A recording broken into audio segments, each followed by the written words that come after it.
I always believed that love, when nurtured with trust and shared dreams, would lead to a life of balance. That's what Ryan and I had, at least that's what I thought. We met in our third year of business school, sitting across from each other in a marketing class neither of us wanted to take. He had this quiet confidence, a slow smile that crept up one side of his face before the other caught on. Our connection was easy. After graduation, we took different jobs, settled into a tiny apartment downtown, and started building something that felt solid. Marriage followed naturally, simple, intimate, surrounded by the few people who genuinely knew us. It wasn't even a month into our marriage when Ryan sat me down in the living room, his hands folded, his voice laced with tension. "Leah," he said slowly, "I've been thinking. My mom's been really lonely since Dad passed. She's all alone in that big house. I think we should move in with her for a while, just until she gets back on her feet emotionally." I blinked, unsure I'd heard him right. "Move in with your mother? You want to live there together?" He nodded, almost too quickly. It would mean the world to her. And to me. "She's grieving, Leah. She needs us. I need you to help me support her." There was something else there too, behind his eyes, something unsaid, but I pushed that thought aside. I had never been particularly close with Vivian. She was cordial at best during the wedding, reserved in a way that made me feel like an outsider. But I loved Ryan. I trusted him. If this was important to him, then I could adapt. "Okay," I said quietly, not entirely sure if I was convincing him or myself. "I'll do it." He smiled, pulled me into his arms, and kissed the top of my head like I'd just handed him the world. "You're amazing," he whispered. The next day, he brought up the idea of me stepping back from work. "It's only temporary," he assured. "You know how Mom is. She's traditional.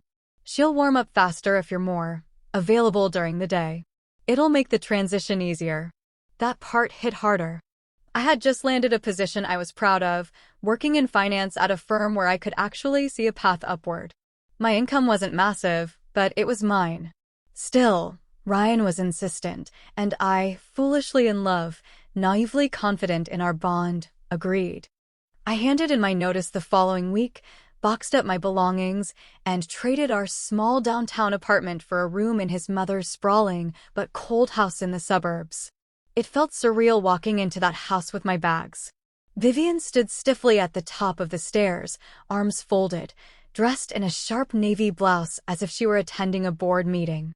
Her eyes flicked over me like I was luggage Ryan had brought home. "You're here," she said, voice flat. No smile. No welcome. "I'm looking forward to helping however I can," I said, offering a hopeful smile. Vivian didn't respond. She turned and walked down the hall without a word. I looked at Ryan, silently begging him to say something, to ease the moment, but he just shrugged as if that had gone better than expected. I swallowed the knot forming in my throat and followed him upstairs. That night, lying beside Ryan in the unfamiliar bed of his childhood room, I stared at the ceiling in the dark. Something felt off. I told myself it was nerves, adjustment, the newness of it all. It would pass. I'd learn her rhythms, her expectations. Maybe she just needed time to warm up to me. But in that silence, I started wondering about all I had given up. My job. Our apartment. My independence. All for the promise that love could make any place feel like home. I turned onto my side, watching Ryan sleep beside me, and hoped I hadn't just handed my freedom to someone who didn't understand its weight. Because deep down, I knew I hadn't made a compromise. I had made a sacrifice. And the cost of that would slowly start to reveal itself in the days to come. The first morning in Vivian's house started with the sound of metal hitting ceramic. I jolted awake, heart racing, and glanced at the clock on the nightstand, 5:02 a.m. Ryan was still asleep beside me, completely undisturbed, but the clatter downstairs was relentless. I slid out of bed, slipped on a hoodie, and tiptoed down the hallway. As I reached the kitchen, I found Vivian aggressively unloading the dishwasher, each plate and glass slammed with just enough force to make a point. "Oh," I said gently, "you're up early." She didn't look at me. Some of us believe in starting the day with purpose. I stood there awkwardly for a second, then offered, Would you like some help with breakfast? Vivian finally turned toward me, her lips pressed in a tight line. I don't need help. Just don't get in my way. She gestured vaguely toward the counter. You can make yourself useful and start scrubbing those. The tone wasn't a request. I nodded, moved toward the pile of dirty pans, and rolled up my sleeves. I told myself it was just the first day. New dynamics were always hard. Maybe she didn't sleep well. Maybe she wasn't a morning person. Maybe, just maybe, she would soften once we spent more time together. By the third day, the fantasy cracked. Vivian made it a point to remind me, subtly and not so subtly, that this was her house and I was merely a tolerated guest. At breakfast, she offered a tight smile to Ryan and none to me. When I made pasta one evening, she poked at it and muttered under her breath, "This tastes like it came from a microwave." Didn't they teach you to cook where you're from? Or is that not part of your limited education? I nearly dropped the serving spoon. I actually graduated top of my class in finance, I said quietly, forcing a smile. Vivian raised an eyebrow. And yet here you are. Unemployed. Living off my son. Ryan said nothing. He looked down at his plate, chewing silently. I waited for him to speak, to defend me, to acknowledge even the smallest injustice. But all I got was the clink of his fork against the porcelain. The days began to blur into a routine of discomfort. I woke early to avoid confrontation, made coffee she never drank, cleaned spaces she'd just cleaned, and was critiqued for everything from the way I folded laundry to how I stacked dishes. Ryan would kiss my forehead each morning before heading out. Where to, I didn't quite know, and come home late with tired eyes and vague responses. Just work stuff, he'd say. Long day. I wanted to believe this was temporary, that I could earn her respect with time, that Ryan would see how hard I was trying. But the disdain only grew louder. One afternoon, while dusting the sitting room, I overheard her on the phone with a neighbor. She's nice enough, I suppose. But not what I envisioned for my son. A wife with no job and no class. He could have done better. I stood frozen behind the doorframe, my throat tight, eyes stinging. That night, I brought it up to Ryan gently, hoping we could talk it through. She said what? He asked, clearly annoyed. I didn't mean to eavesdrop. I was just dusting. She's old-fashioned, Leah. You know that. She doesn't mean half of what she says. But she keeps saying it. He rubbed his temples. Just give her time. Please. And so I did. I swallowed her words, her glares, her backhanded compliments that weren't compliments at all. I handled the grocery runs, cleaned the entire house weekly, and even kept her company during her afternoon tea. Still, her remarks continued, subtle at first, then sharper, more cutting. You don't contribute financially, so at least contribute with some competence around the house. You seem awfully tired for someone who doesn't have a real job. You young women are so fragile these days. A little pressure and you fall apart. She never once asked what I did before this. Never once cared that I was qualified, driven, and capable. To her, I was just a woman who latched onto her son and drained him. The irony stung, because what she didn't know, what Ryan never admitted, was that I was the one quietly keeping everything afloat. And yet, in that house, I was invisible. A shadow moving from room to room, constantly adjusting, constantly proving myself, constantly waiting for Ryan to see what I saw, that I was drowning in a sea of someone else's expectations while pretending to smile. But I wouldn't let myself break, not yet. I hadn't given up everything just to be belittled into nothing. And something deep inside me began to stir. A quiet strength, a whisper, they have no idea who you are. But they're about to.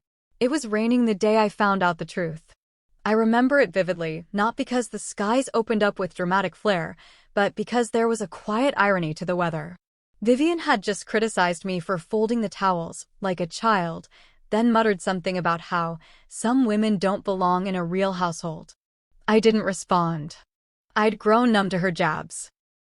My silence had become my armor, but inside, the pressure was building. After she left for her weekly hair appointment, I finally had a moment alone.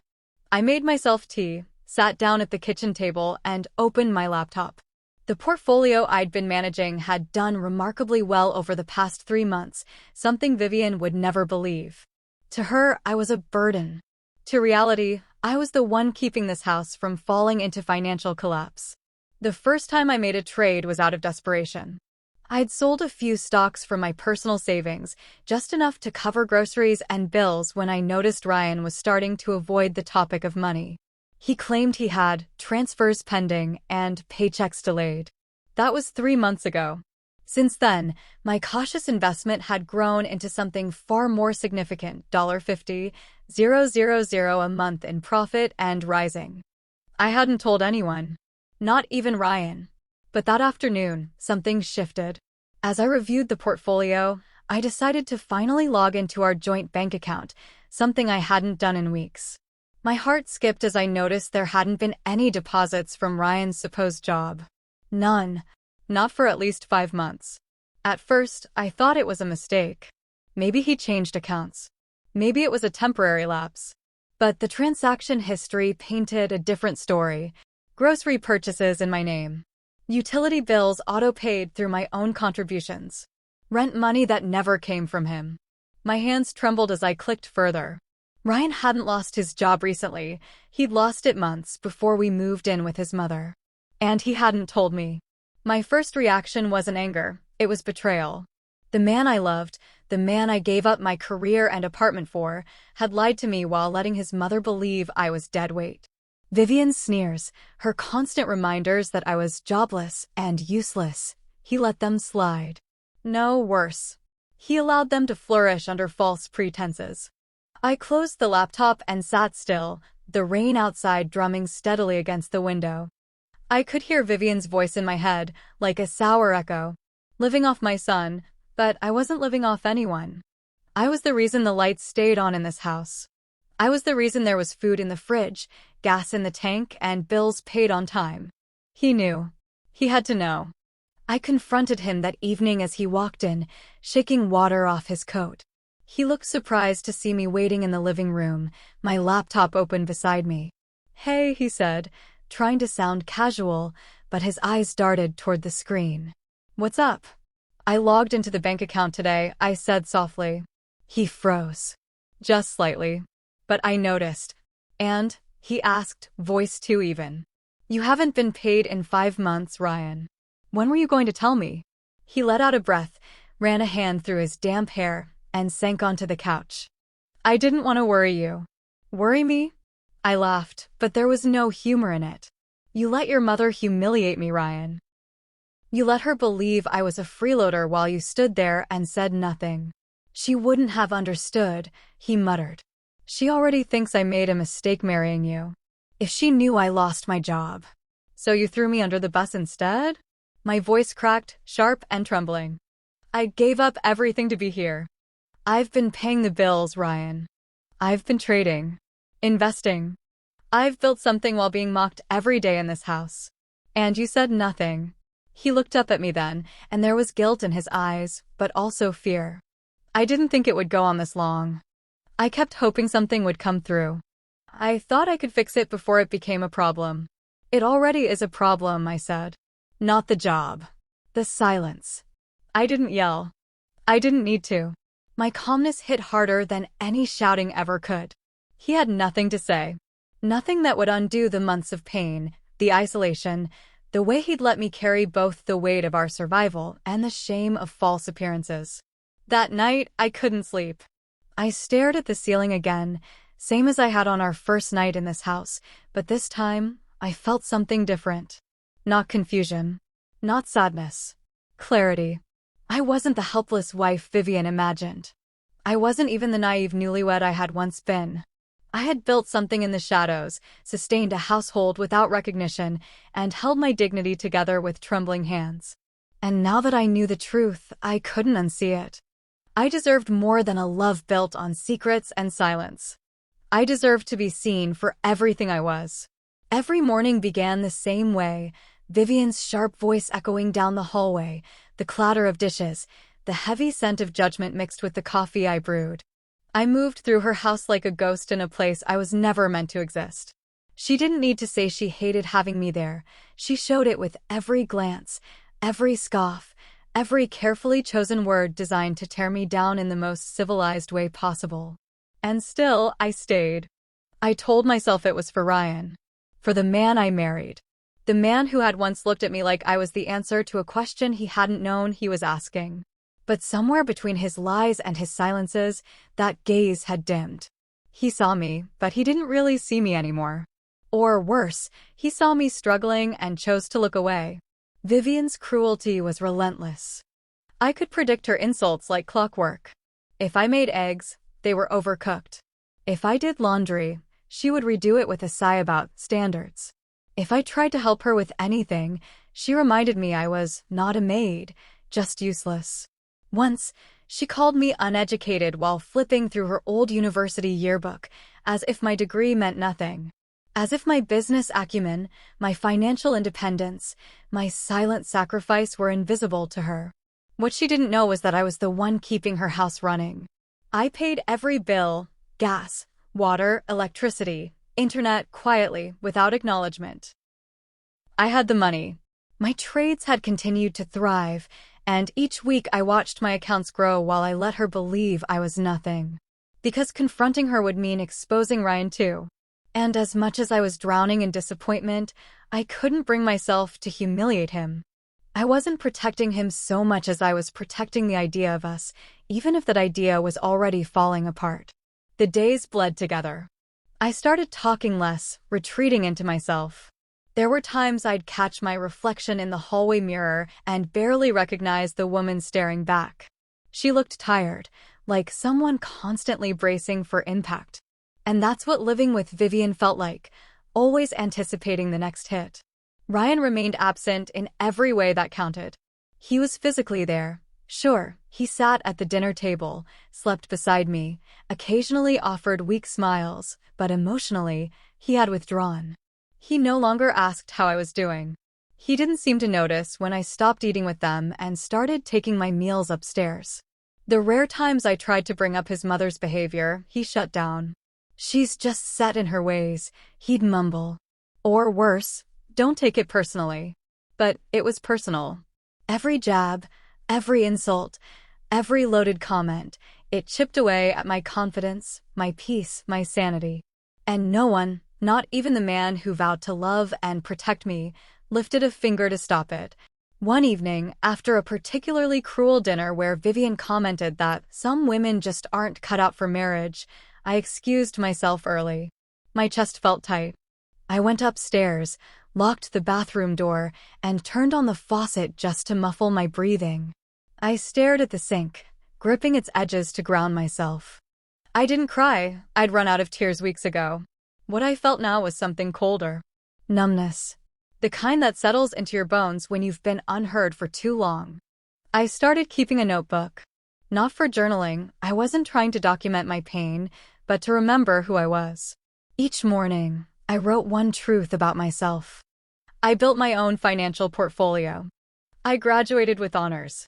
I made my own life before this. It was a lifeline, a reminder that I existed outside of this house, this role, this trap. Because that's what it had become, a gilded cage built on tradition, silence, and denial. Vivian never saw the notebook. Ryan probably wouldn't have cared. But to me, it was proof I hadn't disappeared completely. Still, the weight of it all wore me down.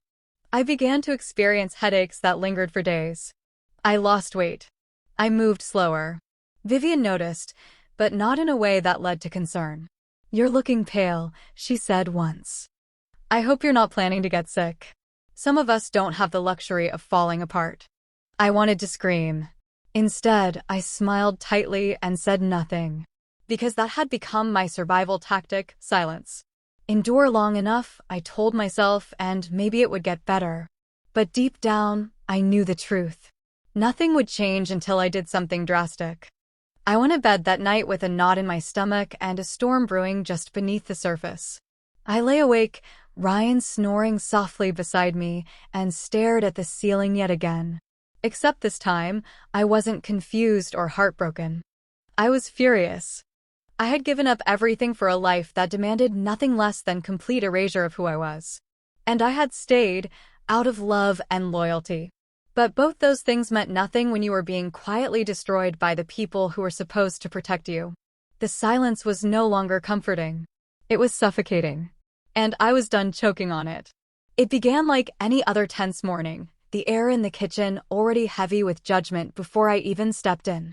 Vivian was stirring her tea with sharp, deliberate clinks of the spoon against porcelain. The sound grated at my nerves, which had grown thinner with each passing day. Ryan had left early again, barely muttering a goodbye. I was alone with her, as always.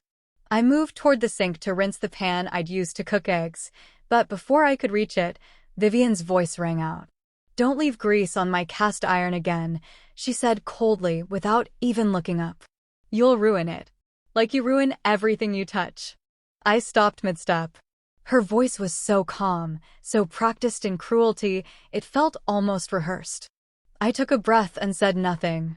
I'd learned over the past months that any reply, no matter how measured, only fed the fire. But that morning, something in me felt different, raw, exposed. I was tired. Bone-deep tired. Tired of being quiet. Tired of pretending I didn't hear the insults. Tired of the daily humiliation packaged as passive-aggressive concern. She looked up then, eyes narrowing as if she could sense the shift in my silence. "You've got that look again," she said. "Like you're the victim." "Honestly, Leah, this little martyr routine is exhausting." I turned toward her slowly, the pan still in my hands. "I don't want to fight," I said. My voice was calm, but my heart was pounding. Vivian stood, walked toward the sink, and reached for the kettle. "Of course you don't. You'd lose." The words hit like a slap. I opened my mouth to speak, to defend myself for once, but she moved so suddenly I didn't have time to react.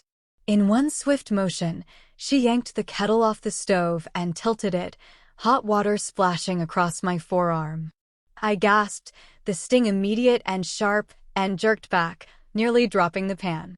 My sleeve soaked the worst of it, but the heat still bit into my skin. I backed away, breathing hard, the air between us pulsing with shock. Vivian didn't move. She simply placed the kettle back on the stove like nothing had happened. "You need to be more careful," she said, her tone maddeningly casual. "Clumsy girls like you get hurt all the time." I stared at her, stunned.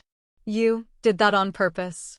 "If I had, you'd be in the hospital," she replied, finally turning to face me with a smirk that chilled me more than the burn ever could. My hands were trembling. Not just from the pain, but from the avalanche of realization crashing down all at once. This wasn't just verbal abuse anymore. This woman had escalated into something darker. She had hurt me, and she wasn't sorry. She was proud. Something snapped. I walked out of the kitchen, straight to the bedroom Ryan and I shared. My mind was racing, breath shallow, every nerve on fire, not just from the water, but from the months I had endured, the way I'd let myself be diminished over and over again. I didn't cry. I didn't wait for Ryan to come home. I pulled out my suitcase, threw it onto the bed, and began packing. The clothes I hadn't worn in weeks. The few keepsakes I still clung to. My laptop. The notebook where I had written truths to keep myself from disappearing. One by one, they went into the bag like pieces of myself I was reclaiming. My hands paused when I reached our wedding photo. It sat on the dresser in a silver frame, Ryan and I beaming, full of hope and promise. I stared at it for a long moment before placing it face down and leaving it behind. Vivian didn't stop me. She heard the suitcase wheels clunk down the stairs and didn't bother asking where I was going. She simply sat at the table, sipping her tea as if nothing had happened. As if she hadn't just poured boiling water on her daughter-in-law and shattered whatever illusion of civility still remained. At the door, I turned once, met her eyes. "You don't have to worry about me ruining anything else," I said. "You've made sure I'm not staying." She didn't blink. Good. My son deserves better. I stepped out into the crisp afternoon air, the sun breaking through clouds like an omen. For the first time in months, I felt the faintest breath of freedom. It came not with celebration, but with clarity. I was done sacrificing myself for people who didn't see me. Done waiting for validation. Done tolerating abuse dressed as tradition. I didn't know what came next. I just knew it wouldn't happen in that house. I got in the car, started the engine, and drove. Not toward a new beginning just yet, but away from an ending I had finally written for myself. And this time, I was the one holding the pen. The moment I pulled into my parents' driveway, a wave of something I hadn't felt in months washed over me: safety. Not joy, not relief, not even certainty. Just safety. That quiet knowing that, for a little while at least, I wouldn't have to brace myself before speaking, before moving, before simply existing. I sat in the car with my hands still gripping the steering wheel, staring at the familiar curve of the front porch. The curtains in the living room window shifted, and a second later, the door swung open. My mother stepped out in her robe and slippers, worry etched into every line on her face. Her eyes locked on mine, and then she was already rushing toward the car. "Oh, baby," she whispered as I stepped out. "You came home." I didn't say a word. I just folded into her arms and let her hold me like she did when I was little and scared after a bad dream.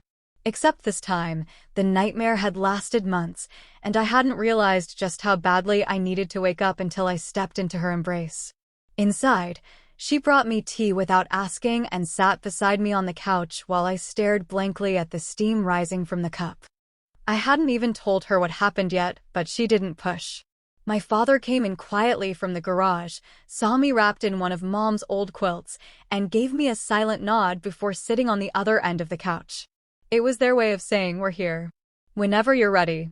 It took a few days before I told them everything. At first, just pieces: Vivian's coldness, the way she criticized me, how Ryan never stepped in. Then the deeper parts: Ryan's unemployment, the lies, how I had been paying the bills without a word of acknowledgement. And finally, the truth that still echoed in my ears like a warning bell: the kettle, the water, the burn that had nearly blistered, and the cold look in Vivian's eyes when she hurt me. My mother cried. My father didn't say much, just clenched his fists a little tighter with every detail. And when I was done, there was a silence in the room that felt wholly sacred. They let the truth settle, heavy but shared. And then my mother took my hand and said, "You're not going back. Not to that house. Not to them. Not ever." I nodded. "I know." The next few weeks passed like exhaling after holding my breath too long. I started sleeping again, not the fitful half-rest I'd gotten used to in Vivian's house, but deep, healing sleep where my body and mind could finally start to mend. I cooked meals with my mom, helped her plant early tulips in the garden. I started trading again too, sharper than before. The numbers calmed me. They made sense in a world where almost nothing else had.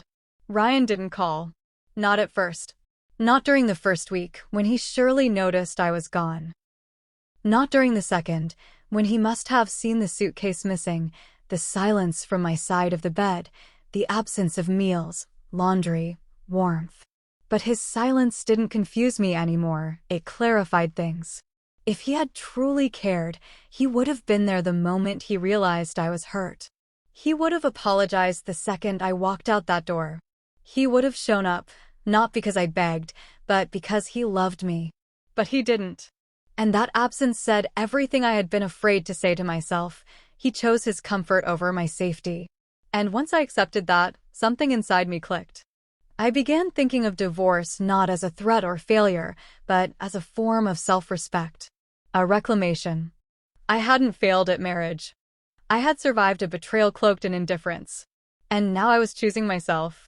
One quiet afternoon, as I sat on the porch sipping coffee, my mom joined me. We watched the breeze move through the trees in the yard, the same ones I used to climb as a girl. "You're different now," she said gently.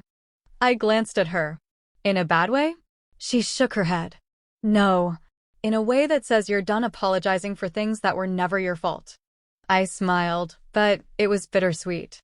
"I'm just starting to realize how much I let happen. I thought staying silent made me strong." "It made you survive," she said. "But now it's time to live." That night, I lay in my childhood bedroom, staring at the ceiling not with dread, but with a calm awareness. I had been through hell and made it out with scars, yes, but also with strength I hadn't known I had. And I wasn't waiting anymore. Not for Ryan to call. Not for an apology. Not for closure from people who were never capable of giving it. I was building the next chapter myself, and this time, it would begin with my name, my voice, and no compromises. The knock came on a Sunday morning, sharp and impatient. I was in the kitchen with my mom, helping her slice strawberries for breakfast when we both froze. My stomach dropped before I even glanced through the front window, but when I did, I wasn't surprised. There, on the porch, stood Ryan, and beside him, arms crossed and chin tilted with the defiance of someone who had never been wrong a day in her life, was Vivian. I didn't answer the door right away. I didn't rush. I wiped my hands, calmly handed my mom the cutting board, and gave her a quiet look. She didn't ask questions, just stepped aside and let me handle it.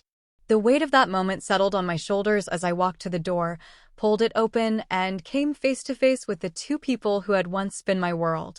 Ryan looked thinner, tired. His eyes searched mine, unsure. Vivian, on the other hand, stood like a general returning from war, rigid, cold, condescending. "Leah," she said first, and I swear the words soured in her mouth. "We've come to bring you home." I blinked, stunned by her audacity. "Home?" She nodded, as if this entire mess had been some minor inconvenience. "I'm willing to forgive your little episode. You've had time to think, I'm sure. It's time to come back and resume your responsibilities." I stared at her, the silence stretching between us like a wire pulled tight. "Forgive me?" Ryan stepped forward, his voice softer. "Leah, please. Let's just talk." Things got out of hand. I studied his face, that same face I used to kiss each morning before he left for work, except now I knew those mornings were built on lies. I had protected him, endured for him, sacrificed for him. And now he stood here, acting as if all that had happened could be brushed away with a conversation and some forced apology. "You never called," I said quietly. I didn't know what to say." Vivian scoffed behind him. "You walked out in the middle of the day over nothing." "Of course we needed time." My jaw clenched. "You poured boiling water on me, Vivian." Her eyes narrowed. "It was an accident." "It was a line you crossed," I said sharply. "And Ryan, you didn't just stay silent. You let me take the fall for months. You let her believe I was a burden while I paid your bills and kept that house running." Vivian's expression faltered, just for a second. Ryan's shoulders dropped. "What are you talking about?" Vivian snapped. "Ryan told me you were unemployed. That you quit your job and were freeloading while he worked." I let out a bitter laugh. "Of course he did." Then I turned to her fully. "Let me tell you the truth, since no one else in your life ever has. Ryan lost his job before we moved in." "He didn't tell you." "He didn't even tell me at first.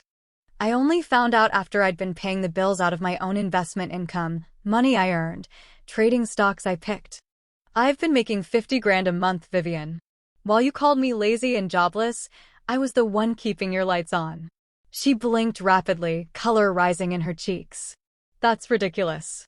"It's facts," I said, calm and steady. "And you can't deny them just because they don't fit your narrative." Ryan looked at me then with a mixture of guilt and awe. "Leah, I didn't know how to tell her." "You didn't know how to tell me," I shot back. "You chose silence every time.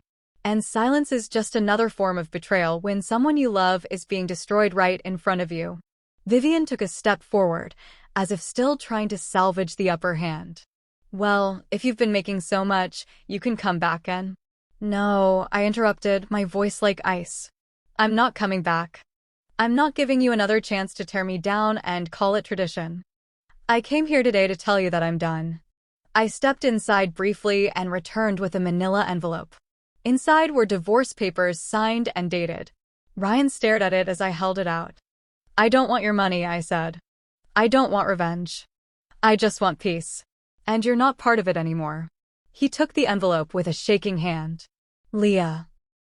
I met his eyes, and for the first time, I didn't feel small or ashamed or desperate for his approval. "You had a chance to stand beside me. You chose to stand behind her instead. And I'm done choosing people who don't choose me back." Vivian sputtered something, but I was already closing the door. I didn't slam it. I didn't yell. I simply ended it.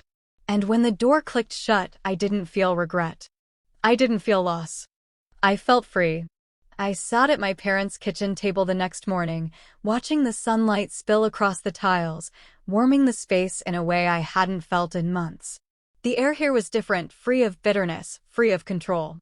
I could breathe without flinching. I could move without permission. And as I sipped my coffee in silence, the weight of what I'd done the day before slowly began to settle. I had handed Ryan the divorce papers. I had looked him in the eyes and told him that I was done. No theatrics. No last-minute pleas. Just truth. But I knew he wasn't going to let go that easily.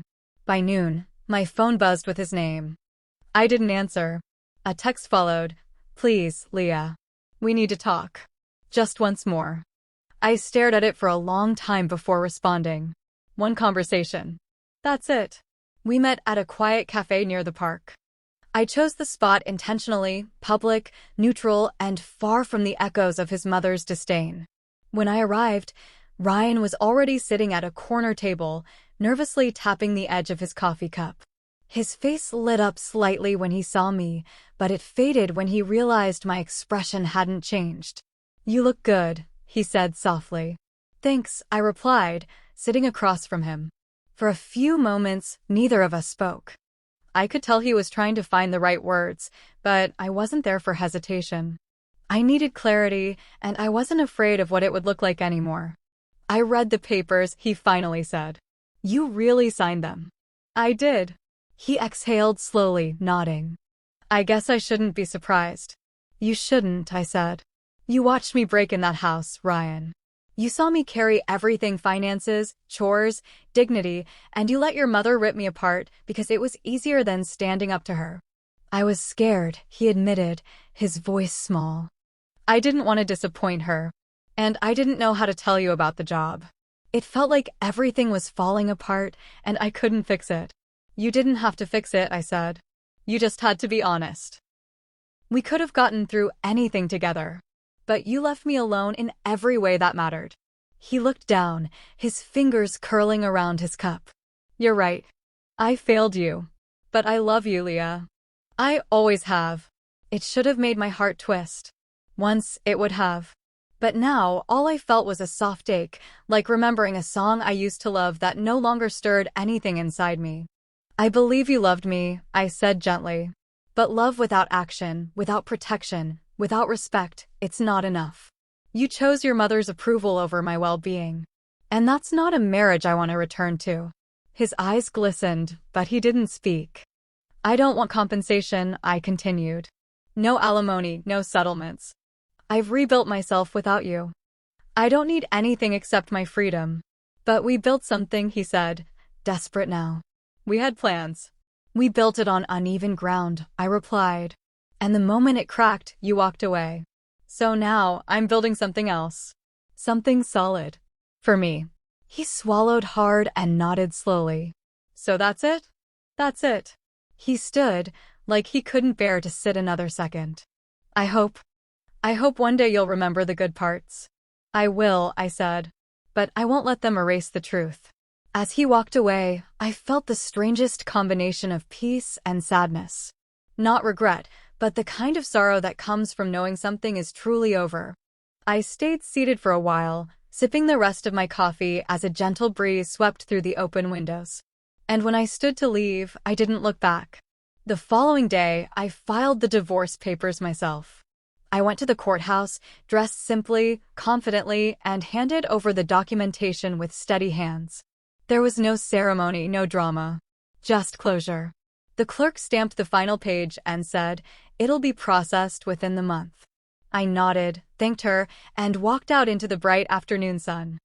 I thought I might cry, but I didn't. Instead, I exhaled. I had stayed in a marriage that asked me to shrink. I had lived in a house that demanded my silence. I had been a wife, a scapegoat, a target, and I had survived. But now, I was no longer surviving. I was free. And that was more than enough. It started with a call I didn't recognize. I almost ignored it, but something in me said to answer. The number was local, and curiosity edged out caution. I picked up and said hello, only to be met with silence for a brief second, then her voice. Leah, it's Vivian. I froze, the air around me seeming to still. It had been weeks since the divorce papers were filed. Weeks since I had cut off all contact. I hadn't heard from her since the confrontation at my parents' doorstep, and I never expected to. But now, hearing her voice again, brittle and clipped but unmistakably shaken, I felt a storm rising. I didn't know who else to call, she continued quickly, as if the words might rot if she didn't spit them out. They've shut off the electricity and gas. There's no hot water. The lights don't work. It's freezing. I let her words sink in. She wasn't calling to apologize. She wasn't calling to make amends. She was calling because her world had finally reflected the truth she had long ignored. The safety net she'd taken for granted, me, was gone. And now reality had begun to close in. I stopped paying the bills when I left, I said evenly. I assumed Ryan told you. He said it must have been a mistake, she said quickly. That maybe something didn't go through. He thought you'd fix it. You always fixed it. I almost laughed at the honesty buried in that sentence. You always fixed it. Yes, I did. Quietly. Unthanked. Invisible. While she tore me apart with every breath, I kept her comfortable. And now, she was standing in the ruins of the comfort I provided. Please, she said, voice cracking. Just help us get it back on. 1 month. I'll pay you back. No, I replied. Calm. Cold. Final. What do you mean, no?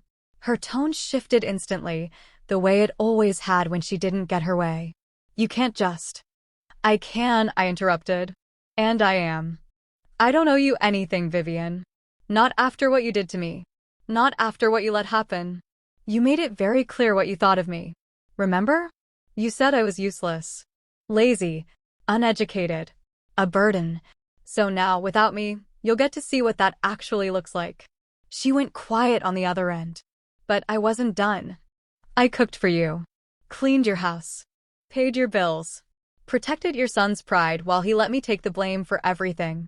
You called me a leech when I was the only one keeping you afloat. And now that you're drowning, you expect the same woman you spat on to pull you back to shore? You don't have to be cruel, she said, a bitter edge to her voice. No, Vivian, I said softly. You don't get to call it cruel when it's just consequences. I hung up before she could respond. I sat in the silence that followed, heart pounding, hands still. I had always imagined what it might feel like to finally stand up to her. To close the door for good. I thought maybe I'd feel triumphant. Victorious. But what I felt was something pure, relief. An hour later, another number rang. Ryan. I didn't answer. He called again. And again. Then the messages came. Vivian's not doing well.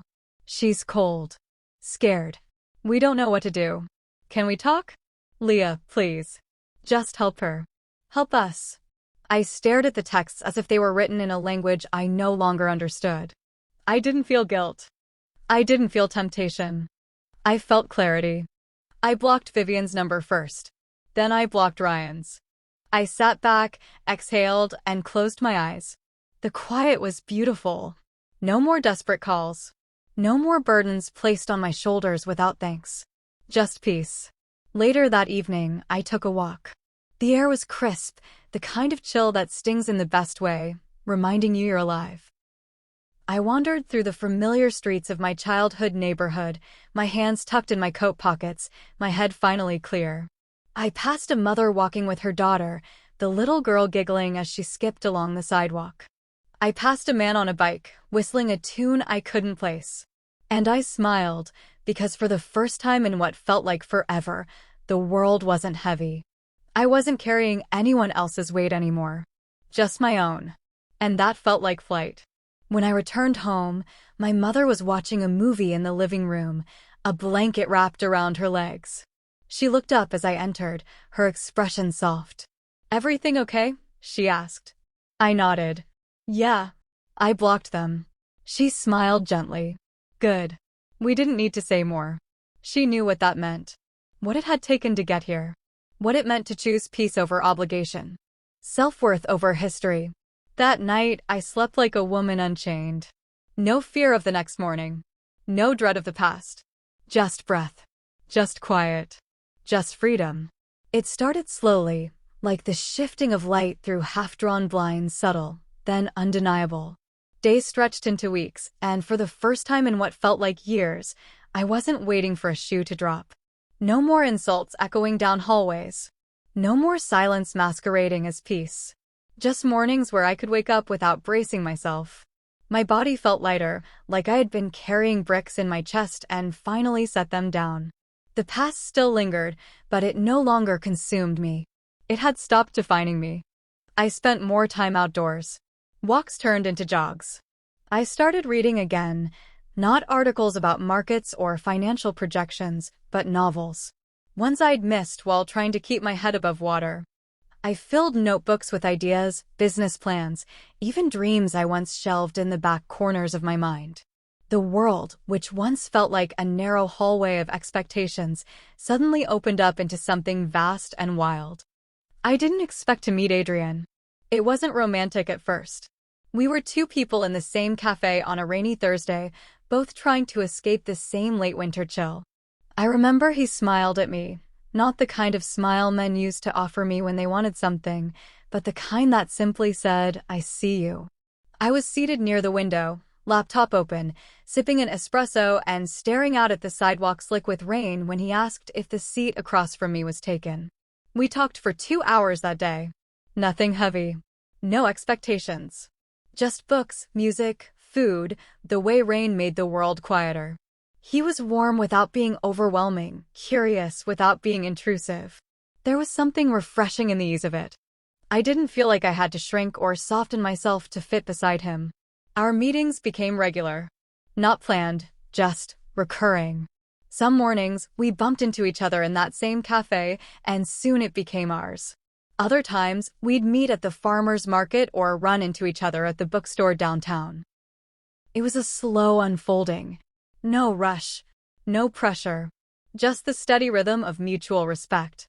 I didn't tell him about my past right away. I didn't need to. I was still peeling back the layers of who I had been, who I was becoming.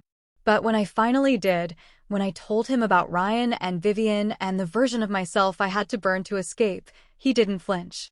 He didn't try to fix it or downplay it. He just listened, really listened, and said, "I'm glad you left." Those 4 words hit harder than any long-winded sympathy ever could. He wasn't interested in painting over my scars. He acknowledged them, but he never made them the centerpiece. And that, more than anything, was healing. My parents noticed the change in me. My mom started calling me radiant. My dad, who never said much, started leaving me small surprises, fresh fruit on the counter, a new journal, a note that simply said, "Proud of you." It wasn't grand, but it meant everything.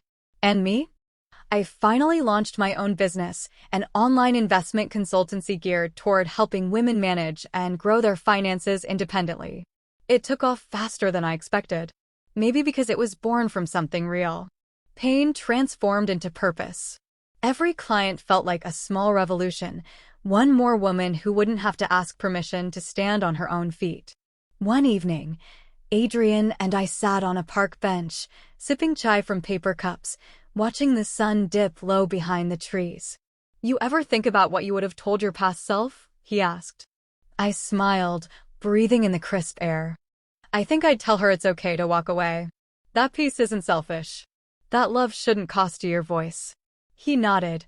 "And she would have listened?" I laughed softly. Maybe not right away, but she would have felt the truth in it. We sat in silence for a while after that. The good kind, the kind where nothing needs to be said. Where presence is enough. As the stars began to peek through the indigo sky, I felt it, that full, steady knowing that I had rebuilt. Not from nothing, but from everything I had once been told would break me. I wasn't afraid of the past anymore. It didn't have claws in me. It was just part of a story, and I had turned the page. And somewhere in the quiet of that evening, I realized I didn't need a perfect ending. I just needed one that was mine. This was it. My new life. No longer defined by survival, but by choice. By healing. By strength. And most of all, by freedom.